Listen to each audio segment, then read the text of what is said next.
नौजवानों, ये वही देश है जहां बेटियों को देवी की तरह पूजा जाता, वही देश है ना?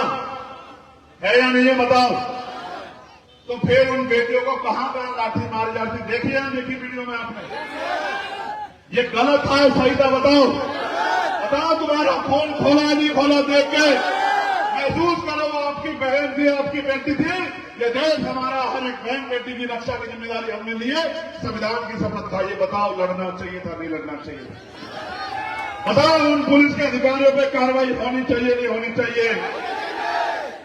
देखो, मैं फिर कह रहा हूं, भारत का नौजवान गया था, देश भर का नौजवान गया था, कुछ छीनने नहीं गया था, लाठी डंडा लेके नहीं गया था, एक शब्द किसी को उसने नहीं बोला, इसलिए गया था हमें सुनो। लेकिन आपने क्या किया? कीड़ा मकोड़ा समझ के उसको कुचलने के लिए पहले गन चलाई, एक बच्चे की आंख चली गई। ये आपका न्याय है? डंडे बजाए आपने, पैर तोड़ दिए, हाथ तोड़ दिए, सर फोड़ दिए, ये अन्याय क्यों? क्या हम अंग्रेजों की सरकार में है? ये सरकार अंग्रेजों की सरकार है।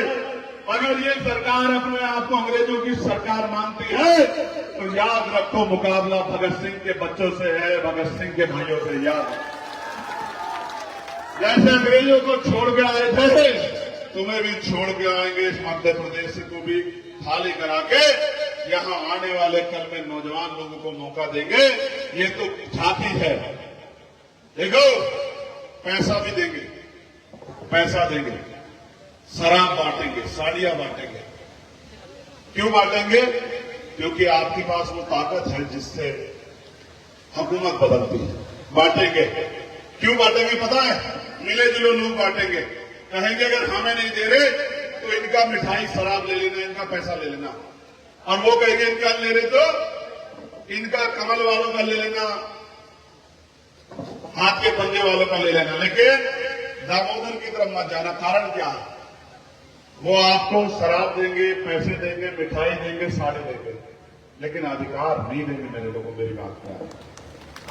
बिल्कुल अधिकार नहीं देंगे, इस बात को मेरी जान लो। और पहली बार मैंने ऐसा देखा, कि 1.25 घंटे की भी परमिशन होती है। सुनो भाई नौजवानों, 1.25 घंटे की भी परमिशन होती है। सभा होगी 12:15 से 1:15 की परमिशन नहीं। अरे ना दो परमिशन, करो गुलामी, ना दो परमिशन। ये नौजवान है, जहां निकल जाएंगे वहीं सभा हो जाएगी। क्या बात करते हैं? इतने दिनों के संघर्ष में इतना तो कमाया है। यहां शराब की हट्टियां तो मिली है, सड़क, बिजली, पानी नहीं है। मैं ये कहना चाहता, मुझे बस एक बात का जवाब दे दो, क्या इस देश में शिक्षा मुफ्त होनी चाहिए, नहीं होनी चाहिए? बताओ आप। दोनों हाथ उठा के बताओगे तभी मैं मानूंगा। जिधर मैं देखूं जो चाहता है कि हो, वचन देके कहता हूं, जिस दिन ताकत आपने दी, सबसे पहला काम ये होगा कि कक्षा 1 से लेकर PhD तक की पढ़ाई मुफ्त होगी और क्वालिटी एजुकेशन होगी, जिसके लिए प्राइवेट स्कूल में जाना पड़ता है। मैं वचन देके कहता हूं, सरकारी स्कूल में पढ़ाई होगी। 2,000 रुपए नहीं देंगे, मिठाई शराब नहीं देंगे, आपके बच्चे को काबिल बनाएंगे कि वो 50,000 रुपए का रोजगार करेगा। देश की आबादी, देश के लिए खतरा नहीं है। यहाँ का नौजवान अगर काबिलियत हासिल कर सकता है तो दुनिया में चाहिए रोजगार करने वाले लोग। जब कोरोना काल आया था, वर्क फ्रॉम होम करोड़ों लोगों ने किया। अगर सरकार तय करे तो एक नौजवान को रोजगार मिल सकता है। लेकिन मंत्री कहते हैं कि हमने ठेका नहीं ले रखा। आपने ठेका नहीं ले रखा तो जनता ने भी आपका ठेका नहीं ले रखा। आपके इस ठेके को उखाड़ के फेंक देंगे। मैं बस आपसे ये बात जानना चाहता हूं, क्या आप मदद करोगे, नहीं करोगे? बताओ, दोनों हाथ उठा के बताओ। मदद करोगे? एक मौका दोगे? पक्का? बटन कौन सा दबाओगे? जोर से बताओ। जो नहीं बोल रहा मैं मानूंगा कि वो मजबूरी में यहां बैठा। जोर से बताओ। दोनों हाथ उठाओ। बटन दबेगा, बटन दबेगा, बटन दबेगा। तो मैंने कल कहा कि आपकी ताकत से सरकार झुकी, आपके संघर्ष से सरकार का अहंकार टूटा। और नौजवान जीता। मैं फिर कहूंगा, अगर बटन दबेगा केतली का तो बसई जीतेगा। मेरी बात को आप याद रखना और फिर लिखो मेरी बात को। मैं हमेशा आपके साथ खड़ा हूं। मेरा आपका वोट का रिश्ता नहीं। अगर वोट का रिश्ता सिर्फ होता तो मैं यहां नहीं होता। मेरे को आप मानो मेरी बात। मैं भी बड़े बड़े नेताओं की तरह, जैसे परचून की दुकान पे सामान बिकता है, अभी एमएलए बिक रहे हैं देश में। बिक रहे नहीं बिक रहे? 20 करोड़ 25 करोड़, कोई ज्यादा मजबूत है 30 करोड़, कोई 35 करोड़, कोई 40 करोड़। जितना चंदा अयोध्या से लिया सारा नेता खरीदने में, समझे? अगर यही करना होता तो मेरी तो 7-8 पीढ़ियों का काम चल जाता। लेकिन क्या मैं आपके काम होता था?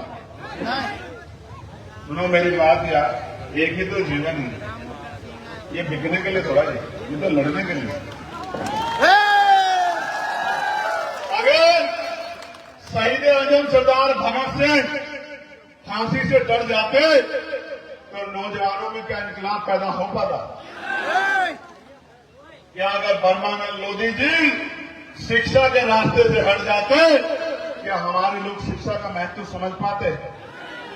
अगर मां फातिमा शेख, मां सावित्रीबाई फुले, मां ज्योतिबा फुले, पिता ज्योतिबा फुले अगर ना संघर्ष करते, अपने बच्चों के बारे में सोचते, इतने बड़े समाज के बारे में ना सोचते, तो क्या शिक्षा दरवाजे तक पहुंच पाती?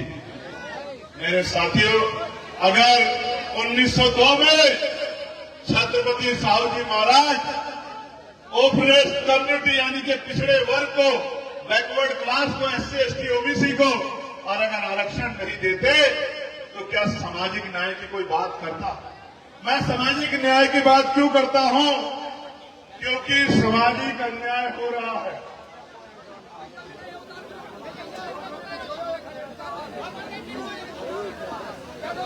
मैं इसलिए सामाजिक न्याय की बात करता हूं क्योंकि सामाजिक अन्याय हो रहा है और इस सामाजिक अन्याय को रोकने के लिए आपको अपने लिए मजबूत ढाल तैयार करनी पड़ेगी। और एक मजबूत ढाल पसीने में उधर चली गई है, इधर बुला रहा हूं। एक मजबूत ढाल आपको सौंप रहा हूं और विश्वास करके सौंप रहा हूं। एक मजबूत ढाल आपको सौंप रहा हूं। मेरे बाद बहुत सारे लोग आएंगे, बड़ी बड़ी गाड़ियों वाले, बड़े बड़े बंगलों वाले, बड़े बड़े कुर्तों वाले, बड़े बड़े जूतों वाले। उनका अपना मतलब है, इसलिए आए हैं और आते रहेंगे। आप अपने बच्चों के बारे में सोचना, अपने हालात के बारे में सोचना, अपनी जिंदगी के बारे में सोचना। क्या यहां अच्छे अस्पताल नहीं होने चाहिए? क्या आपका हक नहीं कि आपके यहां अच्छे अस्पताल हो, मेडिकल कॉलेज हो? क्या आपका हक नहीं है? क्या आपके यहां अच्छे कॉलेज, यूनिवर्सिटी या स्कूल होने चाहिए, नहीं होने चाहिए? क्या उद्योग धंधे लग के यहां के नौजवानों का रोजगार हक है या नहीं है? तो उखाड़ फेंको उन हुकूमतों को जिन्होंने आपको इंसान भी नहीं समझा। मैं आपका धन्यवाद करता हूं। दूसरे वाले तो पैसे बांटेंगे सभा करने के लिए, गाड़ियां भेजेंगे, शराब बांटेंगे। ये पैसा, शराब, गाड़ी आपको खरीदने के लिए है, लेकिन बाबा साहब अम्बेडकर ने अपने 4 बच्चों की कुर्बानी आपको स्वाभिमान सम्मान का जीवन देने के लिए दी। आपको तय करना है, स्वाभिमान सम्मान का जीवन चाहिए या इस अंधेरी कोठरियों में अपना जीवन काटना और अपने आने वाली नस्लों को गुलाम बने रहने देना? बताओ क्या चाहिए? अपने स्थान पे खड़े हो जाओ, जोर से बताओ मुझे क्या चाहिए। खड़े हो जाओ अपने स्थान पे, ऐसे मुट्ठी तान को। क्या चाहिए? गुलामी चाहिए? क्या चाहिए? स्वाभिमान सम्मान का जीवन चाहिए? तो जोर से बोलो, स्वाभिमान सम्मान का जीवन चाहिए? स्वाभिमान सम्मान का जीवन चाहिए? हक अधिकार चाहिए? अच्छी शिक्षा चाहिए? अच्छी स्वास्थ्य सेवाएं चाहिए? रोजगार चाहिए? और जुल्म जाति की बेड़ियां खत्म करनी है, नहीं करनी, काटनी है, नहीं काटनी है? बहुत बहुत धन्यवाद। दोनों हाथ जोड़ के अभिनंदन, स्वागत करते हैं आपका। जब आप 30 तारीख को वोट डालने जाएं घर से निकले तो याद रखें, आपकी उंगली का बटन जैसे दबाएगा केतली का निशान, चंद्रशेखर आजाद ताकतवर हो जाएगा। याद रखना मेरी बात। और जैसे जैसे चंद्रशेखर आजाद ताकतवर होगा, हर वो नौजवान ताकतवर होगा जो अपने हक की लड़ाई लड़ रहा है। क्योंकि चंद्रशेखर आजाद आपके बीच का है, किसी नेता का बेटा नहीं है, आपके जैसे गरीब परिवार का बेटा है। आपको ताकत देने के लिए लड़ रहा है। वरना ये अमीर चुनाव के बाद अपना दरवाजा बंद करके आपको कहते हैं कि हम तो घर में है ही नहीं, नेताजी को मिल नहीं रही है। एक तरफ वो है जो नहीं मिलते हैं और एक तरफ चंद्रशेखर आजाद है कि आपकी तरफ आंख उठती है, लाठी उठती है तो आपके बीच में आके खड़ा हो जाता। फैसला आपको करना है, आपको किसके साथ रहना। बहुत बहुत धन्यवाद। जय भीम, जय भारत, जय संविधान, जय मंडल, जय जोहार, जय जवान, जय किसान, जय विज्ञान।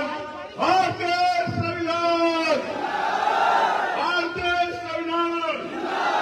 मजदूर, किसान, नौजवान,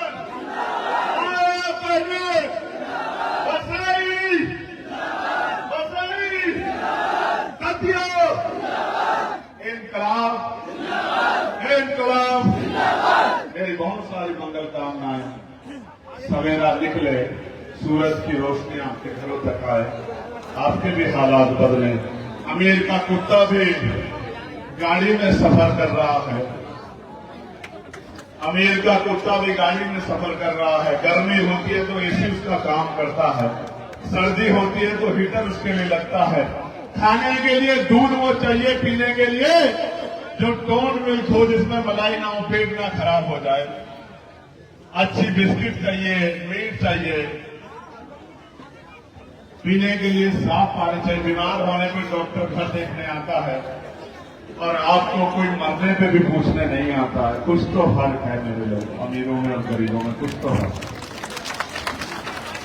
अभी देश अमीरों के हाथ में है, आपकी मेहनत से गरीबों के हाथ में आएगा। लेकिन गरीबों के हाथ में आएगा, कोई गरीब भूखा नहीं सोएगा। मेरी बात को याद रखना, बिना छत के नहीं सोएगा। अच्छा सोचो, कोई अमीर आपका रिश्तेदार होगा, उसके घर जाने में टाइम लगता ही नहीं लगता है। कहीं वो कह दे कि भाई आप कहां बैठ गए हो। अमीरों की तो दोस्ती भी नहीं अच्छी, रिश्तेदारी भी नहीं अच्छी। गरीबों को अमीरों के बराबर लाके खड़ा करना है, क्योंकि अमीरों में गरीबों में समझौता नहीं हो सकता, तो गरीबों को भी उनके बराबर करना।